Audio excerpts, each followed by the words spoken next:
Psaume 92, le verset 13 nous dit que les justes croissent comme le palmier et ils s'élèvent comme le cèdre du Liban. Et dans d'autres versions, c'est indiqué que les justes poussent droit comme le palmier et ils s'étendent comme le cèdre du Liban. Amen. Et les justes, la Bible est définie en Romains 2, le verset 13, en nous disant que ce ne sont pas ceux qui écoutent la parole de Dieu qui sont justes, mais ce sont ceux qui la mettent en pratique.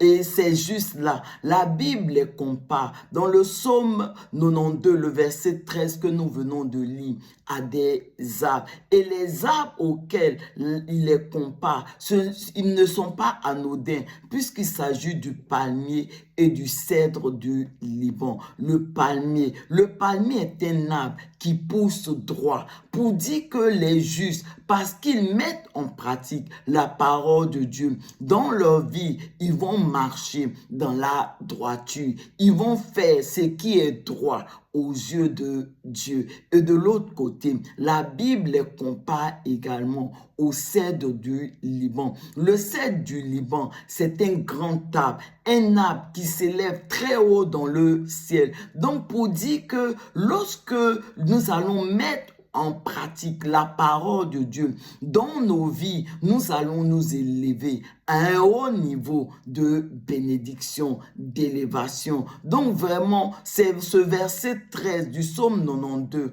nous exhorte à véritablement mettre en pratique la parole de Dieu dans nos vies, à ne pas seulement nous contenter d'écouter cette parole, mais de la mettre en pratique dans nos vies, afin que vraiment nous soyons bénis, élevés et que nous marchons dans la droiture. Et la Bible nous dit toujours dans ce psaume 92 que le juste, il est planté dans la maison de Dieu et il prospère. Et il continue pour dire que même dans leur vieillesse, les justes continuent de porter du fruit parce que la parole de Dieu qui les nourrit, la parole de Dieu qui vraiment, qui mettent en pratique dans leur vie va continuer à vraiment, à rendre leur feuillage verdoyant, de sorte que véritablement, ces justes-là vont toujours porter du fruit.